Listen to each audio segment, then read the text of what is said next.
அவர் சிறியவனை புழுதியிலிருந்து தூக்கி விடுகிறார், எளியவனை குப்பையிலிருந்து தூக்கி எடுக்கிறார். பாருங்க, கர்த்தர் எவ்வளவு நல்லவர்னா, என்னை யாரும் கண்டுக்கிறது இல்ல, என்னோட யாரும் பேசுறது இல்ல, என்னை ஒதுக்கி வச்சுட்டாங்க.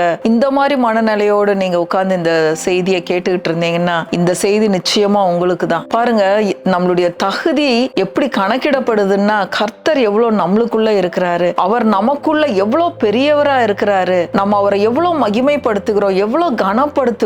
இதுல எல்லாம் தான் பாருங்க நமக்குள்ள இருக்கிற தேவன் வெளிப்படுவார். பாருங்க, இன்னைக்கு நீங்க ஒருவேளை சோர்ந்து போய் இந்த சத்தியத்தை கேட்டுக்கிட்டு இருந்தா, கர்த்தர் பெரியவர் என்பதை இந்த நாள்ல நீங்க விளங்கி கொள்ளுங்க. நிச்சயமா உங்களுக்கு ஆசீர்வாதமா இருக்கும். இந்த பெரிய தேவன், உங்களுக்குள்ள இருக்கிற பெரிய தேவன் உங்க மத்தியில பெரிய காரியங்களை செய்வார். யாரெல்லாம் உங்களை அவமானப்படுத்தி உங்களை ஒதுக்கி வச்சாங்களோ எல்லாரும் உங்க பின்னாடி வருவாங்க. இது கர்த்தருடைய வார்த்தை. நீங்க முழு செய்தியும் கீழே உள்ள லிங்கை பிரஸ் பண்ணி ஃபுல் மெசேஜ கேளுங்க. நிச்சயம் உங்களுக்கு ஆசீர்வாதமா இருக்கும். கர்த்தர் நல்லவர், அவரை துதியுங்கள், அவர் கிருபை என்றும் உள்ளது. ஆமென், ஆமென், ஆமென்.